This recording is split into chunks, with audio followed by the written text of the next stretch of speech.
Hello and welcome back to the channel. The Venezia is newly acquired by Carnival and it is very different from what you would expect from your typical Carnival cruise ship.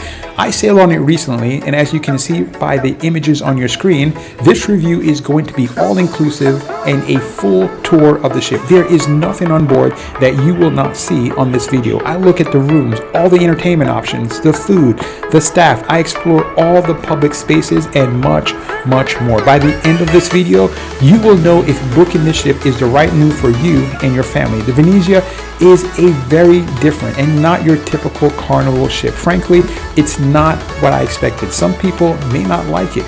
There are lots of things on board that will surprise you. Let's get started by going on board and joining guests and crew at the sailaway party that's happening right now.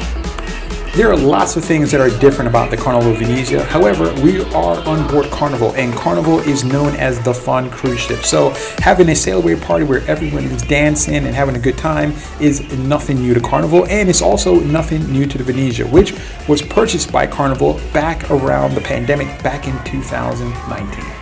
Just a little bit more about my time on board. It was for 11 days. I paid for an interior cabin and paid just a little under $800. What you're looking at right now is the Atrium, and the best word to describe it is stunning. It goes up 3 floors and it is just lush all the way around. At the very center of the Atrium is a huge bar area. It is the literal heart and soul of the ship.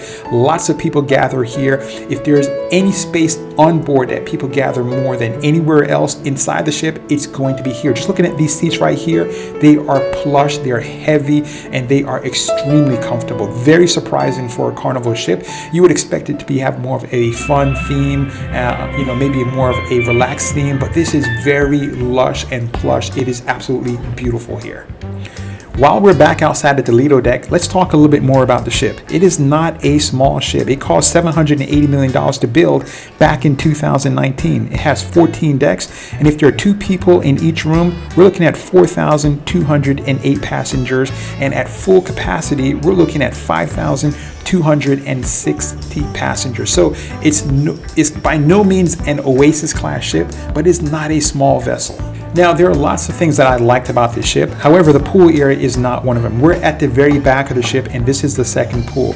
Now, the sad thing is that this is the only other pool. Other than the last pool we looked at in this right here, there is no other water space on board.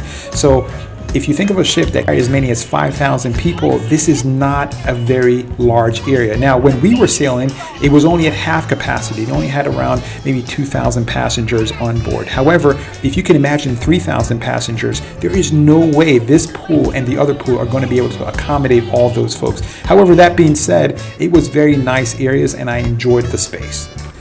This is the water slide area and there are several of them on board. The water slides were fine. I have no problems with the water slide. However, the splash park that you're going to see in just a moment was absolutely the worst I've ever seen on board any cruise ship. It's not really a splash park as much as it is a space for little kids. Teenagers and even young children, in my opinion, will not like this splash park. It is absolutely horrible. Just a reminder not to lose your towel because Carnival will charge you $22. There are lifeguards at all the water areas. Vests are included at no cost. The pool is salt water, but there are showers available and they go down as far as 6 feet, which I really enjoy. So those things I like. One thing that cruisers like to do almost more than anything else, and that is to eat. It is unlimited food, almost 24 hours a day, and there are various places to eat on board, and we look at all of them beginning right here at the Ledo Marketplace Buffet, which is the largest area that you can eat on board, and it's the central eating place for all of Carnival cruise ships. When I evaluate the buffet, there are 3 things that I look for, and that is the quality of the food and the variety. So let's first start off with the variety. First off, there wasn't much. When it came to breakfast, you're looking at maybe standard breakfast food. You're going to see foods that you're going to recognize. but it's not going to be a great deal of variety. Same thing with lunch. So when it comes to variety, not doing a good job right there. Also, when it comes to quality of food, it's pretty standard. You're not going to see anything that was outstanding or extraordinary. When it comes to the ice cream, it was kind of like what you would expect from, mass quantity soft serve ice cream. Nothing fantastic there. So right now, the food is not necessarily doing very good. I was particularly disappointed that the food variety was so limited. I can deal with the food tasting pretty standard, but I just wish they had more options for breakfast and for dinner. The good thing is that dinner had a bit more options. One of the things I like to do, and I believe that most cruisers can appreciate this, is when I am seated, I like to look out and see the ocean. That's one of the reasons why I go on a cruise. So when I go to sit in the buffet area, I want to sit next to a window seat. And I believe that the way this is designed, it allowed for lots of people to be able to sit either next to the window or close enough that you can look out and see the ocean. So I like the design of the Marketplace Cafe. I can't say I like the food that much. Unless you get a soda package, then you're going to have to drink Carnival drinks, and what they give you is flavored juice and lemonade, unlimited lemonade. The bad thing is that they give you these very small cups to put the juice in, and they only hold about maybe 8 or 10 ounces. I would do what these people are doing here and what most people who go on board a Carnival ship do, and that is they bring their own cups. You can take it with you when you leave the ship to go on an excursion, and also you can walk around and drink it. But the cups that they give you, you're not going to be satisfied or very happy with. They are very small. You see people fill them up multiple times. So this is the first hack that I'm providing to you, and if you look at these photos, you'll see tons of people all over the ship that are carrying their own cups. Also, Carnival does allow you to bring a pack of soda on board, so you can always bring a 12-pack of Coke. There is coffee. The only types that they have is decaffeinated and regular coffee.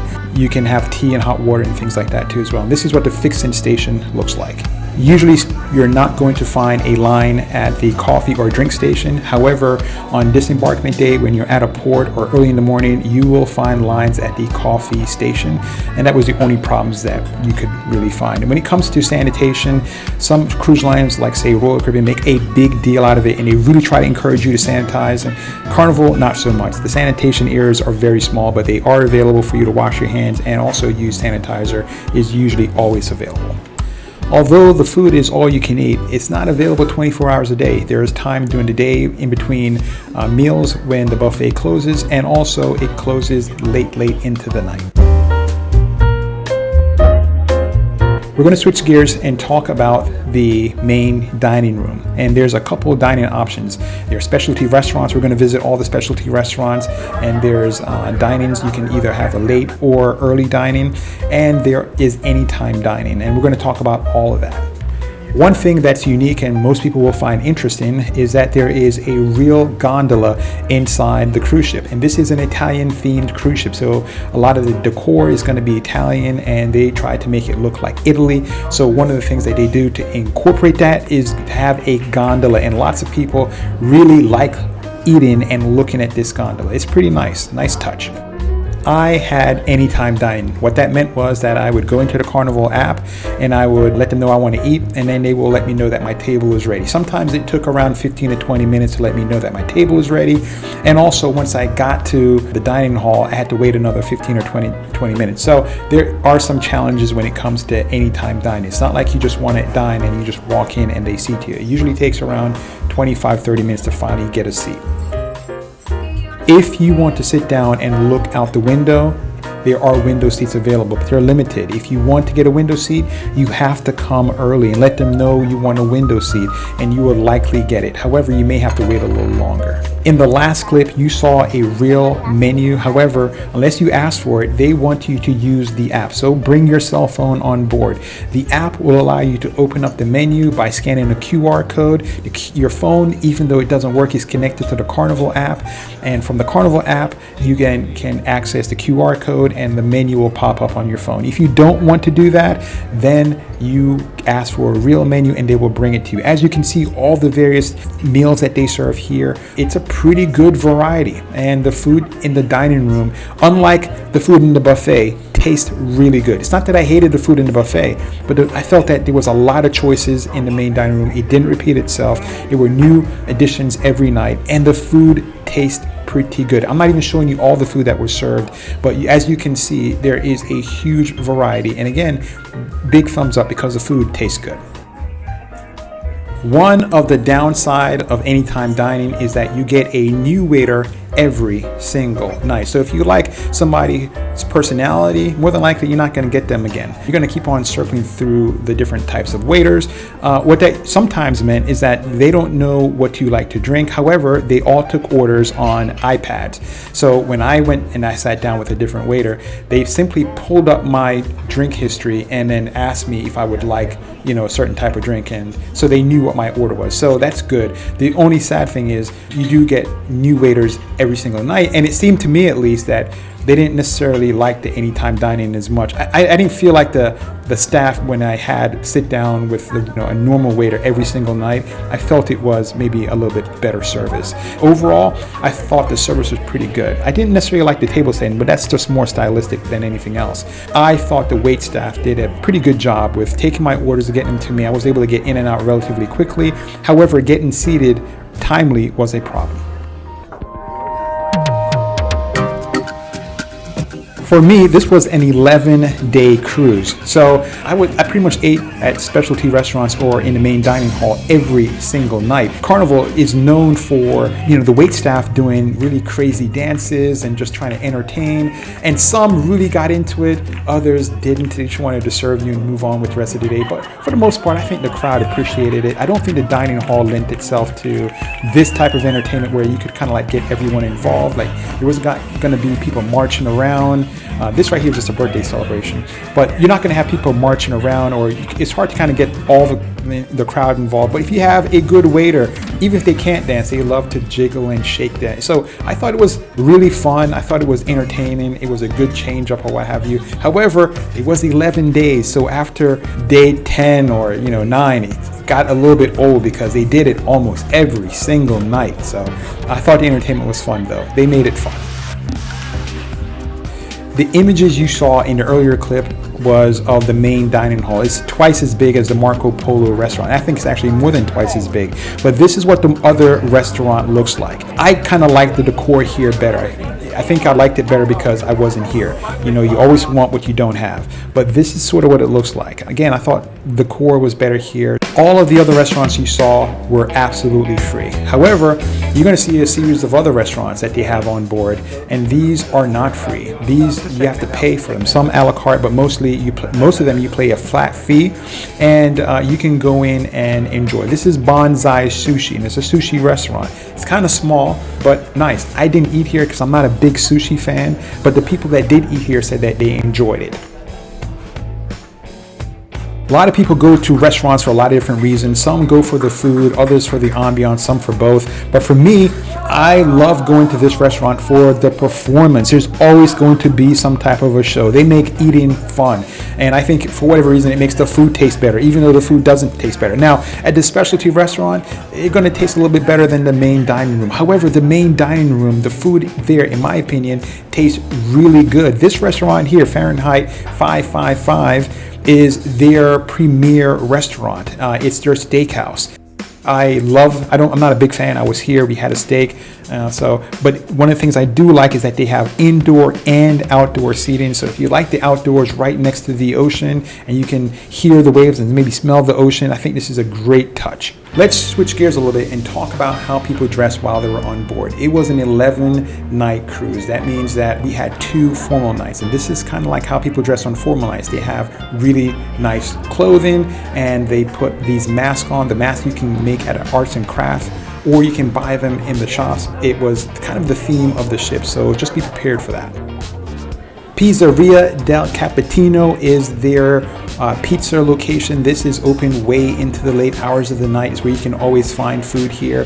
The pizza here is okay. It's not as good as MSC. Although I'm not a big MSC fan, it's not as good as MSC. I felt this pizza probably could use a little bit more sauce and more cheese, but it wasn't bad at all. People tend to enjoy it, and so did I. This is the seafood shack.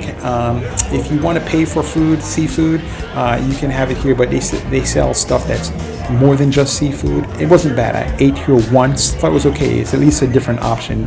La Strada Grill is the only place on board that is outside on the deck. It has great seating. It's different food than the main buffet. So if you want to switch things up, great place to come and eat and enjoy. The best thing about this place is that he has wonderful seating on the outside. It's a great place to come out and enjoy the ocean and just wonderful seating. This is a fan favorite for good reason. They make terrific burgers. I have no idea how they make mass-produced burgers taste so good on pretty much every single Carnival ship. There was not a long line because it wasn't a full cruise ship. However, this place got used a lot. People enjoyed the burger here. This is Tomodoro's. It is included, so it's not a specialty restaurant. You have to pay no additional cost to come here. It's a Italian-Mexican fusion type restaurant. It's a mix and match, so you can kind of make it what you will. I thought most people here enjoyed the food. The people I talked to at least enjoyed the food. I also enjoyed it, so it's a nice breakup from what's in the main buffet.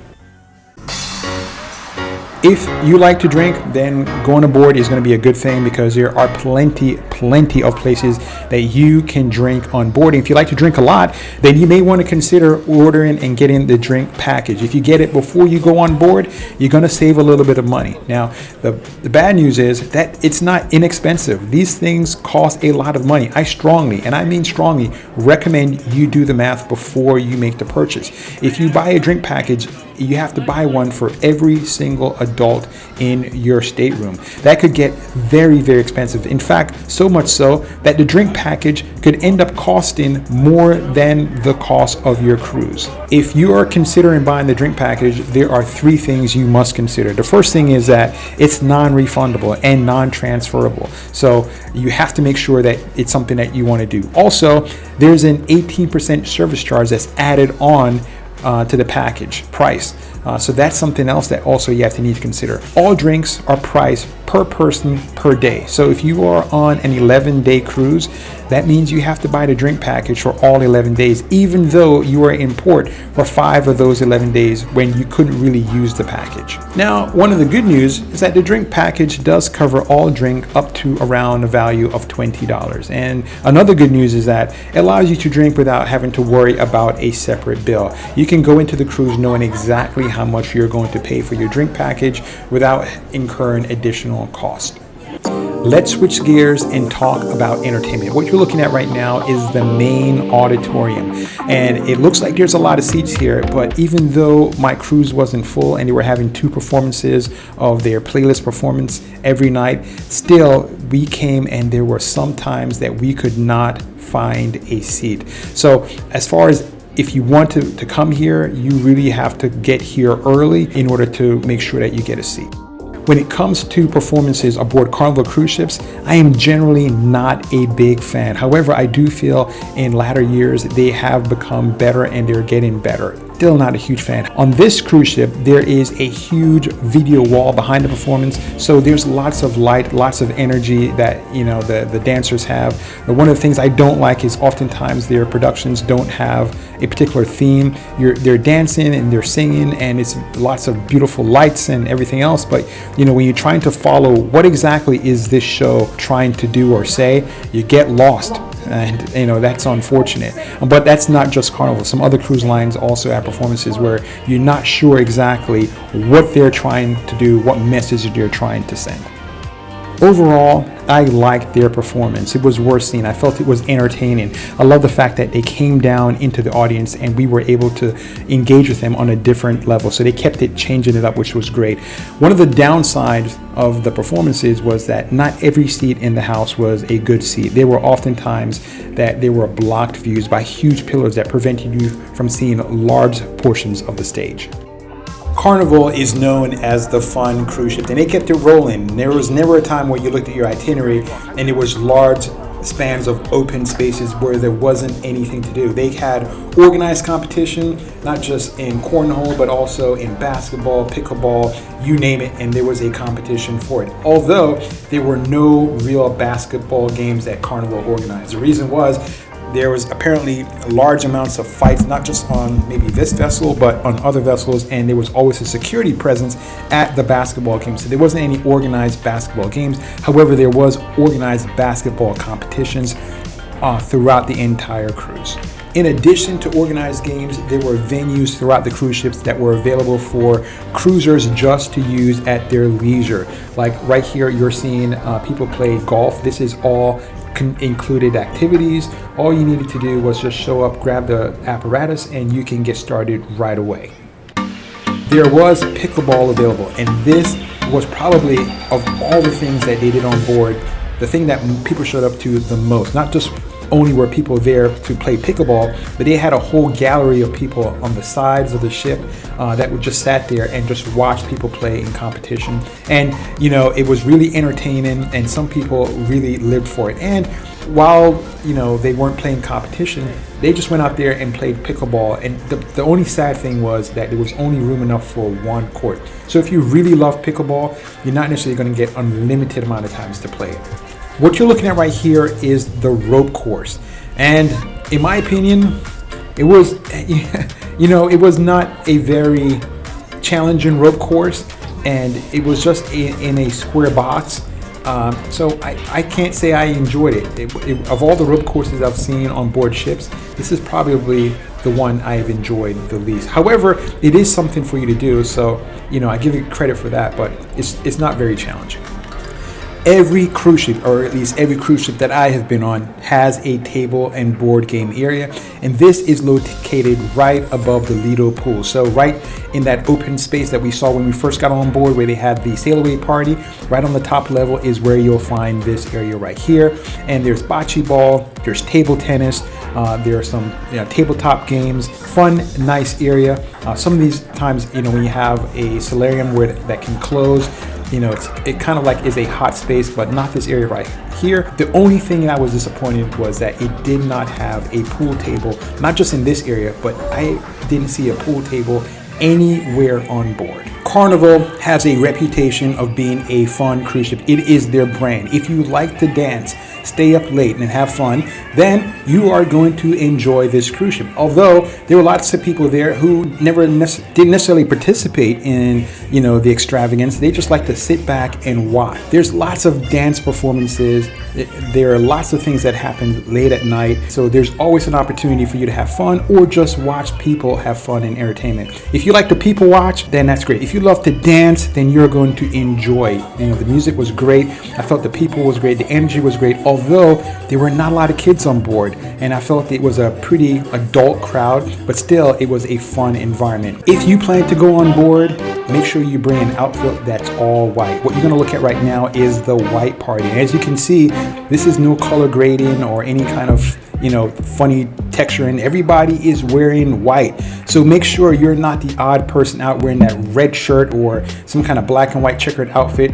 Bring an outfit that's all white so that you can enjoy the white party. They have headphones on, so they're all dancing to the same music that's, you know, being, you know, broadcast Bluetooth or some way through those headphones. And if I were to kill the music and stop talking and just let you hear, you wouldn't hear a word. And it's great because you can control your own volume and just have a good time all by yourself.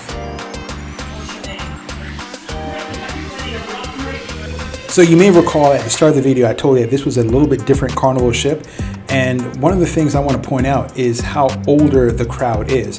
It's not because it's late at night or because it's at a party. It's because that there were hardly any kids on board. Now that was maybe due for a number of reasons. The fact that it was an 11-day cruise, and also that it was in the middle of the, you know, the school year. That had a lot to do with not having a lot of kids on board. However, if you did bring kids on board, they wouldn't be very entertained. There's not a lot on board, like the water park or the splash area. There's not a lot on board that kids would, I think, enjoy. This is the Starlight Lounge where the comedians perform. It was almost full every single night, and there were tons of comedians of multiple shows, and it was packed every single night. This is one of the things that Carnival not only gets right on this cruise, but seems to get right on almost every cruise. The comedians are outstanding, both R-rated and PG shows. This is the sports bar, kind of small. You can't really watch multiple events. However, the seating in here was ultra lush, very comfortable. It's almost like you sat down and you didn't want to get up. There are a variety of different ways that you can have fun on board a cruise ship, and I saw this happen more on this ship than I have on any other ship I've ever been on, and that's people playing board games. And we're not just talking, card games that could last maybe a few minutes. People were playing Monopoly and games that lasted for hours on end. They came in early and they set up shop and they just didn't leave. One of the things I enjoy about Carnival is that they don't take themselves too seriously. The performers made fun of them, their own employees made fun of Carnival, the comedians trashed them all the time, and they had games and people were just happy to be on board. I love the atmosphere that existed. Even the cruise director was fantastic. The game and performances, they were funny. They were always finding ways to humiliate passengers and just laugh and just have a good time. This is the Ledo pool area where they have a movie at night. And there's a lot of stuff that happens at night and also throughout the entire day. One of the things that I should point out about this area is that it is a solarium. So if it's inclement weather, if it's super cold, they will close it. Although it did rain one time that we were on board and they didn't close it at all. This right here is karaoke. Not quite as great as the karaoke as on MSC, but it was really good. People came there, they had a good time. There were some people who really could sing very well and some who couldn't. This was a fan favorite. A lot of people spoke very positively about the 3 violin players. They dressed differently and they would play a lot of different songs. For me, it was just okay. However, it was a bit regal. Being in the Atrium and hearing them play, it almost made you feel very high class and sophisticated. I think most people are gonna like that kind of stuff. Many folks criticize Carnival for their lack of live music. And again, I feel that as years go on, Carnival is starting to do a lot better when it comes to that. There were lots of live band performances and musics all throughout the entire cruise line. So if you like live music, then you're going to be probably pleasantly surprised. I think that when it comes to just entertainment, Carnival is changing it up, in my opinion, getting better. And I think the people are showing positive reactions to it. Look at this right here. This is a band and it's just standing room only. Can't find a seat. People are on the dance floor all around. It's really, in my opinion, they're doing a really good job. And the music is good. I enjoy going here. I enjoy listening to it. And as you can see, not everybody is all together engaged. So if you just like to come, sit, and watch people, it's great. And also, after major performances, the A-list performers, they make themselves available for you to shake their hands, take a photograph, and you can see people who are on the up and up and coming in the music industry. This is the art auction, which they have periodically on board. And this guy was fantastic. The guy on stage right now, if you were in the Sahara Desert and you had a glass of water in your hand and you were starving, he could convince you to give him the glass of water for a bottle of sand. This is how convincing this guy is. But it was extremely entertaining to watch him. It was funny, and it was people were buying artwork, so they were actually making money. But just to watch him perform and to watch him convince people that the artwork that they were purchasing were works of art and that were rare and that were valuable is just really showmanship in its finest class. We are going to take a look at an interior cabin. This is one of the cheapest cabins that you can get while on board. One of the things I really enjoy is that the whole Venetian theme, the decor carries from the atrium to the middle of the hallway and into the room. It does have a very lush luxury feeling to it. I felt that it was extremely well decorated. I love the colors and the design on the carpet. I love the way it was designed on the inside. Even the bathroom looks extremely plush. Small, but it looks nice. So I thought whoever did the decor on this and coordinated the colors and everything else made it look fantastic. Now, one thing to point out was that it's not real wood, not real granite countertops, but it looks real nice. And also they have USB ports and plugs that are in the cabin, which is a huge step up from some of the older ships that don't have that modern conveniences. If you like using magnets to put on doors or what have you, the downside is that the doors do not have magnets. There's also room service at an upcharge if you like to have, say, breakfast brought to you. It's fake wood. You can tell as soon as you touch it. Maybe a little bit harder to tell if you're looking at it, but it is not real. This is an area that Carnival did a fantastic job on, and it's the adult only area. It's the Serenity. It's at the very back and top portion of the ship. And as you're walking back here, you feel like you're not supposed to be here. Like this is supposed to be an extra charge. Like I can't believe that they're giving us all this luxury space without an upcharge. The only critique I have for this space is that there is no pool here. But outside of that, it is extremely lush. Now, the downside to this is that if you look at the seating, it's pretty large. And if you want some of these more luxurious seatings, you have to get out here. And in my opinion, based on my experience, as early as 7:30 in the morning. Although it doesn't have a pool, which is, in my opinion, a major downside, it does have two very large jacuzzis on either end. They're so large, they're like a pool, and it does have its own bar area. I was blown away at how posh and just lush this area is. The plants are not real, but that's beside the point. It does give you a very, very rich feel, and if you like to relax, I came out here one day at 7:30. I set my stuff down, which you're not supposed to do, and I reserved a couple of spaces, and I went back, ate breakfast, came back up, and just spent the whole entire day here sleeping and reading and watching movies on my tablet. But it's just extremely relaxing in here, and no kids are allowed in this area. It's adults only, and if kids do come in this area, there are people here to tell them to leave, which is great, so you don't have to worry about it. People will chase after them. And this is, see, the whirlpool, it is almost like a miniature swimming pool. You can get as many as maybe a dozen people in there comfortably. Very nice. There are two places you can smoke while you're on board. Number one is in the casino, and the other is this place right here. It is the outside designated smoking area. This is the gym. It is included. It is absolutely free of charge. If you are a minor, you have to have an adult with you.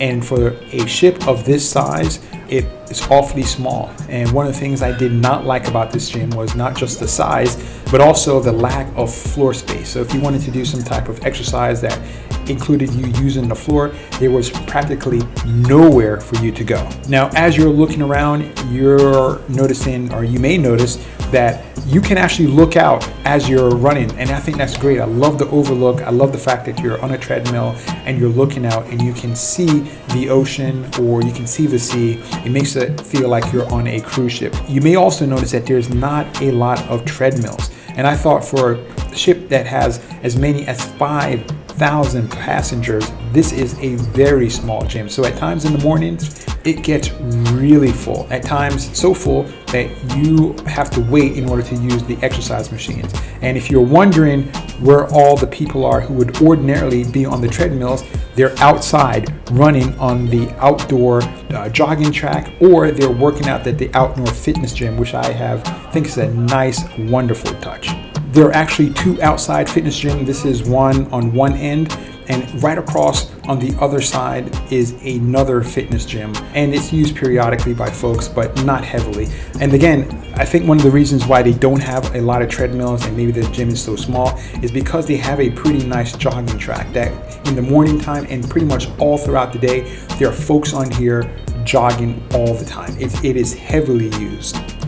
I, for one, personally, I like jogging in the morning, but I was talking to one of these folks out here, and a woman put it perfectly. She said, why would I go and jog on a treadmill when I can run and look at the ocean and get fresh air? So, again, that made a lot of sense, and as you can see, it is heavily used. If you want to sign up for one of their fitness classes or do some kind of stretches and some light exercises, there are fitness classes that are fairly popular that happen inside the morning in the Ledo pool area. There is a dedicated spa on board, and it's called Cloud 9. And they do free massages for a couple of minutes to tease you into getting a full massage. You can spend anywhere from up to $25 on to as much as $300 and probably even more. But they do offer that service, and I did not take it while I was on board, but my wife did, and she said that she enjoyed it. This is the room that she was in. As you can see, it's quite lush. quite tranquil, very quiet, very pristine, very nicely decorated. And right next door to the spa area is an area that's very on par with the upstairs, adult only area. It is very posh, and I'm going to show you that right there. And this is also included with your cruise fare, and it's absolutely free. Not the spa, of course, but right next to the spa is an adult relax area. I'm going to show you what that looks like in just a minute. So this is the area I'm talking about. Imagine being in this whirlpool. It is very small. You can't get more than 2 people in there, and that may be pushing it. But it has a shower that has multiple shower heads right next to it. It's an adult only area though. Kids can't go in the whirlpool.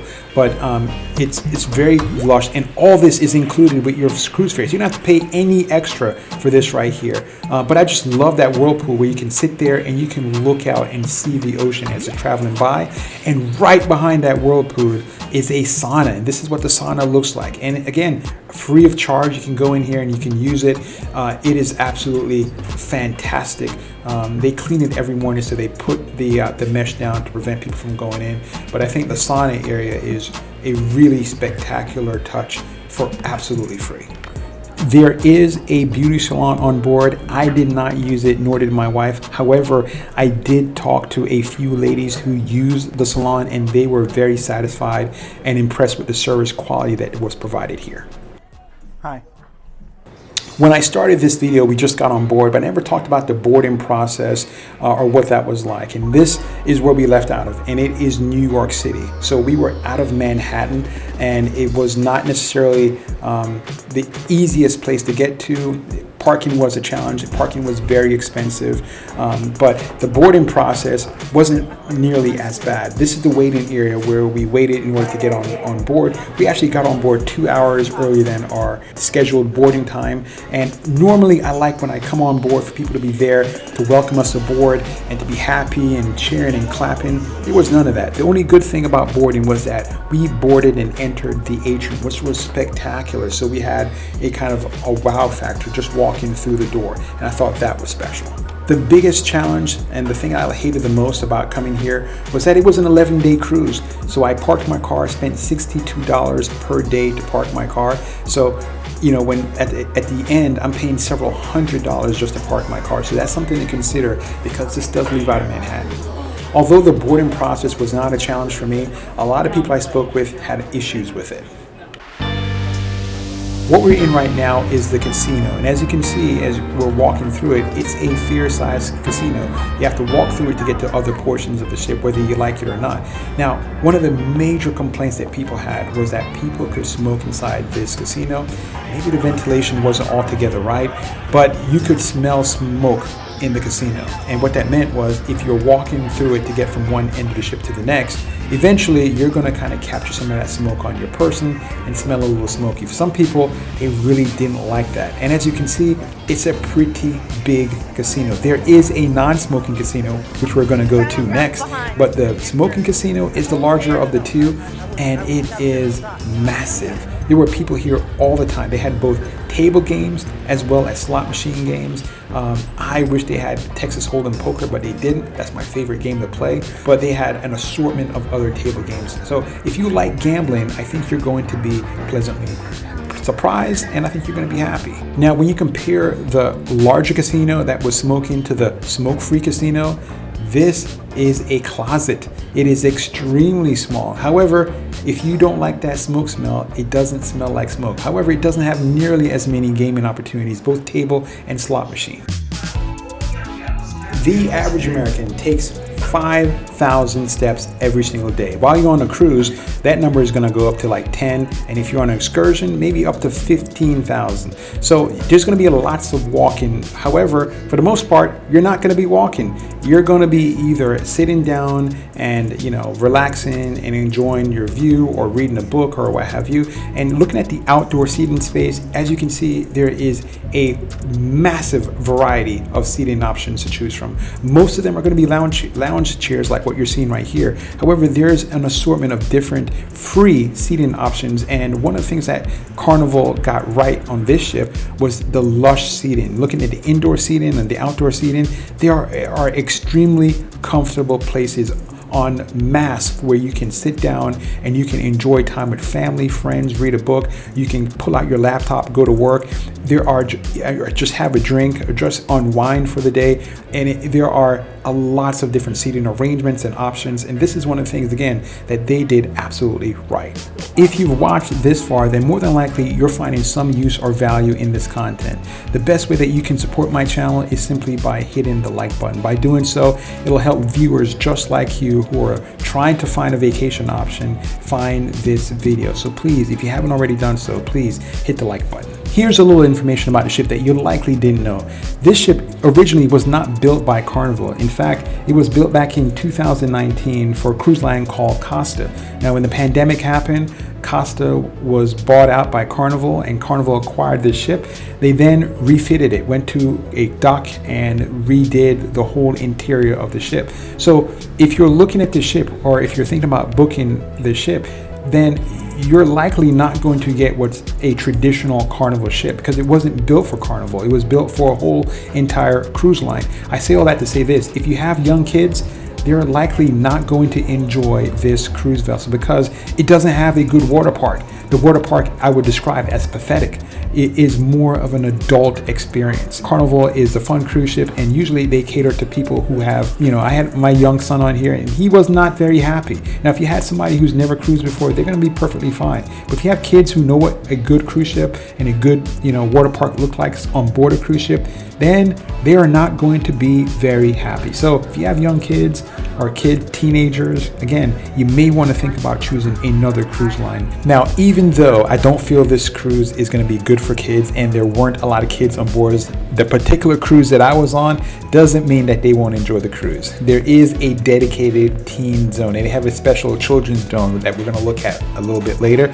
But as you can see, this looks really, really nice. I've seen teen zones in other cruises and it's not nearly as nice as this. It's a large space and it has very comfortable seating. Again, it's just a very nice, well-appointed area. So it doesn't mean kids won't have a good time, but when it comes to the water park, which I know kids enjoy, this water park is the worst I've ever seen on board a cruise ship. There's also a space for really younger kids. So if you want to, if you have a toddler or, a smaller kid and you want to enjoy your time or maybe have a dinner uninterrupted, you can drop them off here and they'll watch them free of charge.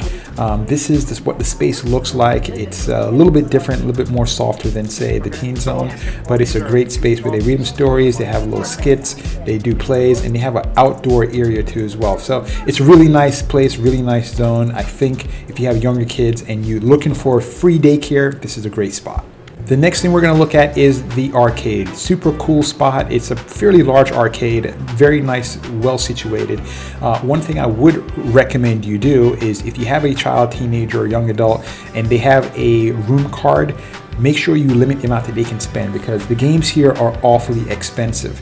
One thing I like about arcades is that it gives you something to do in the event there is inclement weather outside and you have to do things that are more inside. However, again, very expensive. So if each game costs around $2, then $10 doesn't take long to add up, and before long you can spend a lot of money here. So just be mindful that you do have an arcade, but the games are awfully expensive. Something that was quite noticeable was the security presence on board. No matter what time I went to the basketball court, there were always security guards there, and I was told that that's because they've had some large fights at the basketball court, so they have security guards around. However, when I was walking around inside the ship, all over, I saw security guards. They were not armed.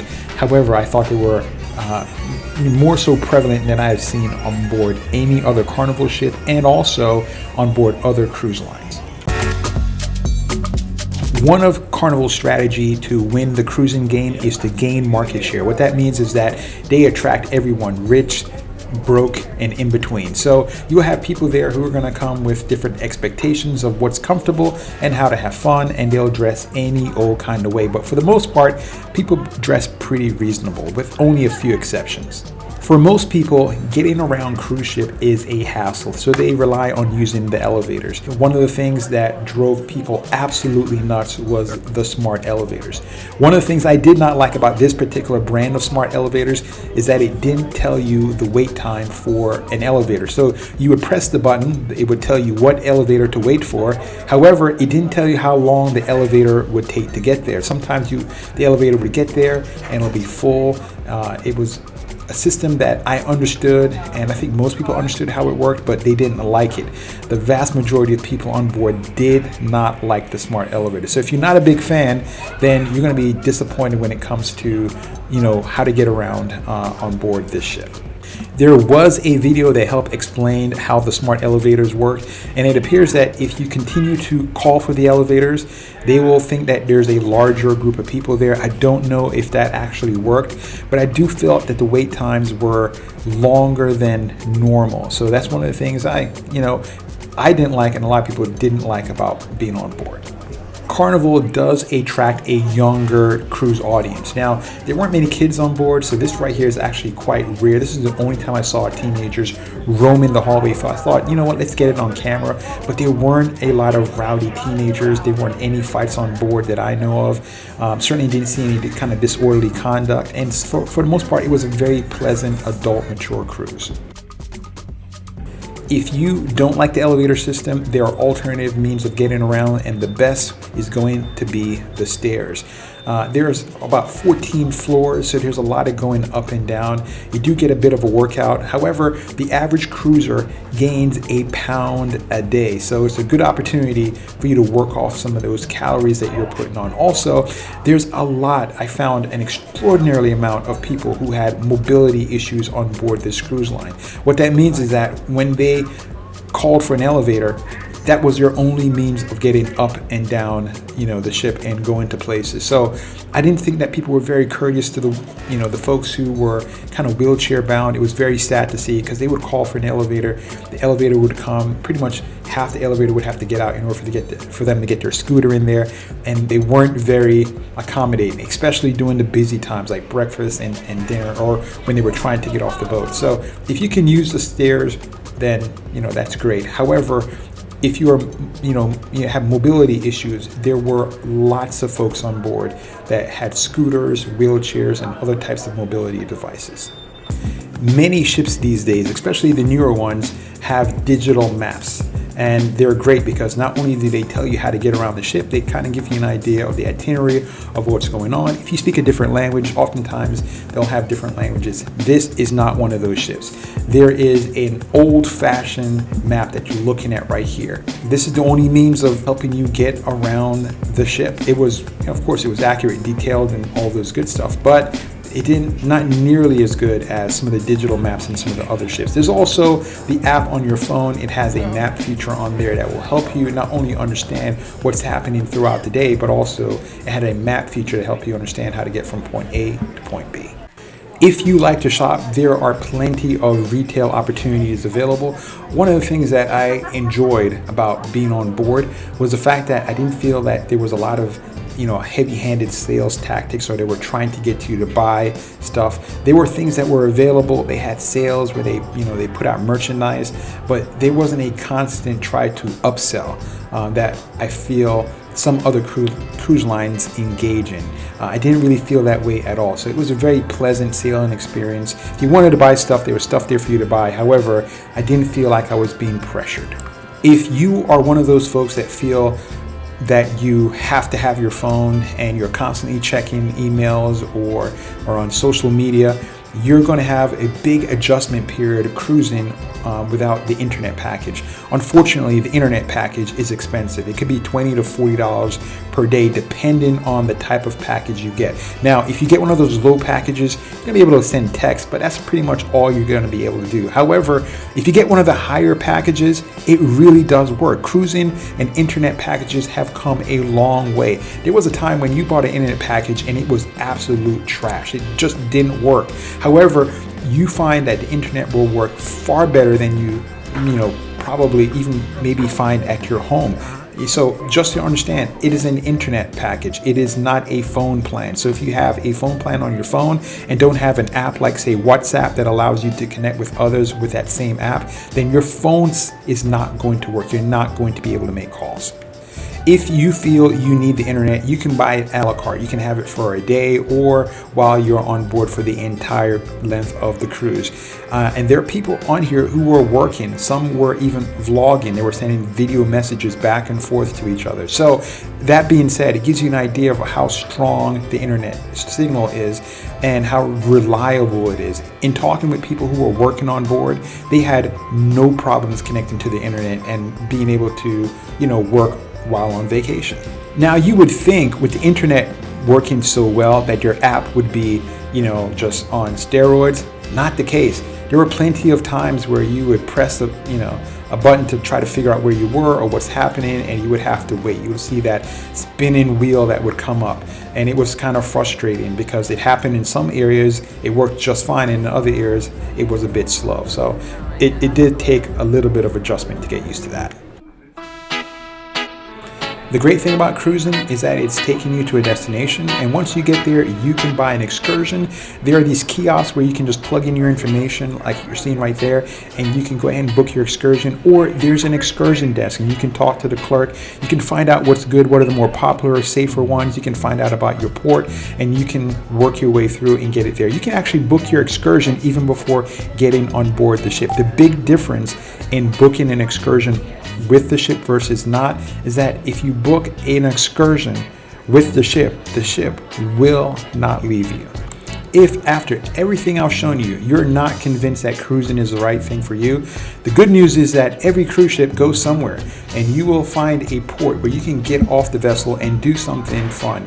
So if you're a land lover and cruising, is not your cup of tea, eventually you will end up somewhere. I just talked about the excursions, and there are things that you can do on board. The big thing is that if you do an excursion that's not organized by the cruise ship, then you're going to save a lot of money. But the big thing to keep in mind is that if you're not on board when the ship leaves, they will not wait for you if you do not have a ship excursion. However, there are tons of things that you can see and do on land. They take you to some of the most fascinating places in the entire world. Mostly if you're sailing aboard the Venezia, it's going to take you to the Caribbean. Here's a few things to keep in mind while you are on shore. First off, take universal safety precautions. Don't flash large sums of money, don't get intoxicated, and don't stray too far away from the port area or where you can find other cruisers. Many of these countries rely on tourism. It is their number one export, if you want to say it's an export. In other words, without tourism, their GDP would be pretty much flat. That being the case, they don't want to do or say anything to offend tourism. So they are going to try to make your time there very enjoyable. However, they are poor and they are trying to make a living. So negotiate. The first price they usually say is not the best price that you can get. But at the same time, you don't want to take advantage of them because this is how they make a living. Do not, under any circumstances, take your passport with you. Lock it in the safe before you leave the ship. I recommend you take a photocopy of your passport, or at the very least, take a picture of it on your phone. If you have a passport card, that's a great form of identification.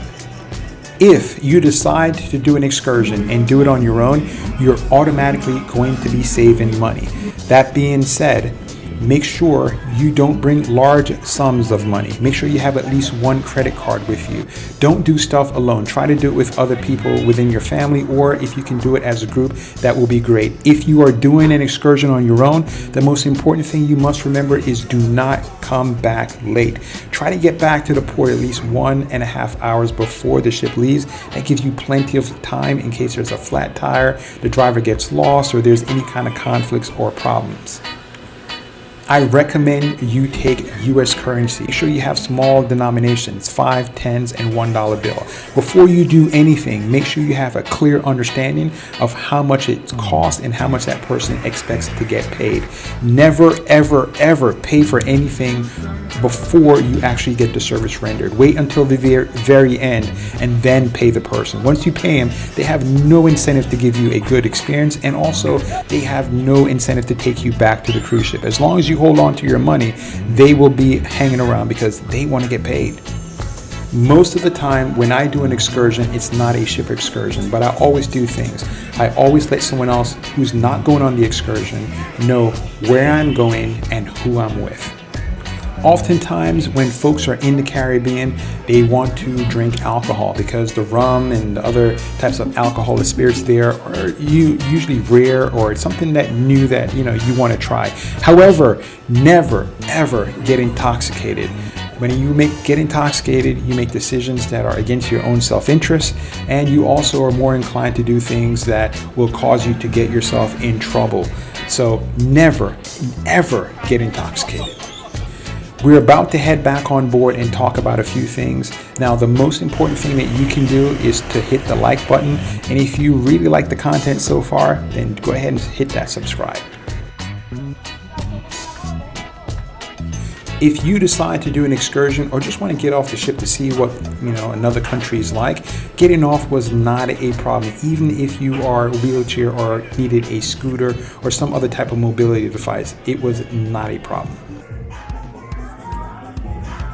If you want to commemorate your cruising experience, you can get professional photos done in a variety of different settings throughout the entire length of the cruise. You can pay to have a package done. And the good news is, unlike the old systems where you had to walk around and look at photos and try to find your own and then make a selection from just a handful, once you take a photo, give them your room card key number, they will compile all your photos, and at the end you can pick and choose which photo you feel is the best, and all your photos would be there, and you don't have to waste time trying to figure out which photos is yours versus looking at 100 other people. In order to see your photos, all you have to do is go to the photo shop, type in your room number or whatever number you gave them when they took your photo, and they will all appear. That way you can go through and pick and choose the best photos of you, and these photos look great. I gotta say though that they are awfully expensive. There was an occasion where I needed to go to the service desk because I had lost an item while I was in one of their ports. Luckily, they were able to find it. The big pro tip that I have to give you is do not go to the service desk when it is the last day. Whatever you will need to resolve it before the last day, because everybody tries to get in line to adjust their tips or to resolve conflicts on the last night, and then you end up standing up in line for maybe 1 or 2 hours. The good news is throughout the entire cruise, there was not a long line at the service desk for most of the time. If you're not familiar with cruising, you should know that you're going to find staff members and crew members from all over the world. Most of the people who make up the passengers are going to be American. However, there are literally no Americans that make up members of the crew. These people work 7 days a week for months at a time without any sort of break. They work extremely hard. There's going to be an opportunity at the end of the cruise where you can show your appreciation by giving a tip. If you have a great sailing, I strongly recommend you tip heavily. But because these people, that's kind of how they made a living. I felt that they were friendly, they were kind, they kept the vessel clean, and I didn't have any problems with them whatsoever. This is something I recognize online that I kind of have to address. I didn't have a problem with it, but it really becomes a matter of preference. When I talked to other people, they said that they didn't have a problem with it at all. However, some of the imagery on board, I'm not saying it's not suitable for everyone, but it's a matter of taste. And some people don't particularly care for it, while others don't see what the problem is. I, for one, didn't think anything of it. I think it made the ship a little bit more charming. When you look at the photos and the imagery on board, some people don't like it, but for me, it was fine. This is what it looks like. You let me know in the comment section what you think. Overall, I enjoyed my time on board. It was worth the money for me. 11 days I paid a little bit less than $900. I thought it was a good value for the money. Now, I only took one of my kids on board, but I don't think the water park is really very good at all. It was horrible. I don't think kids are going to really enjoy this trip. So if you're thinking about bringing your family, maybe not the best call. However, if you have adults that want to come on and have a nice luxurious experience, I think it's going to be a win. Definitely a good bang for the buck. With under $900 and for 11 days, it was a good cruise. I started off saying this at the start of the video, but I think it's important to mention it again. And the question is this: who exactly is this ship built for?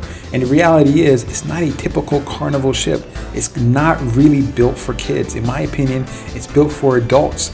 And you'll find out that there's not nearly as many things to do for kids on this ship than you would find on a traditional Carnival ship. Remember, Carnival never really built this ship. They refurbished it and they try to make it fit the Carnival brand, but this ship was ultimately built for the Japanese market for Costa Cruise. So it's a very different ship, very different layout, very different feel. So if you're used to Carnival ships, you're going to be in for maybe a little bit of a rude awakening.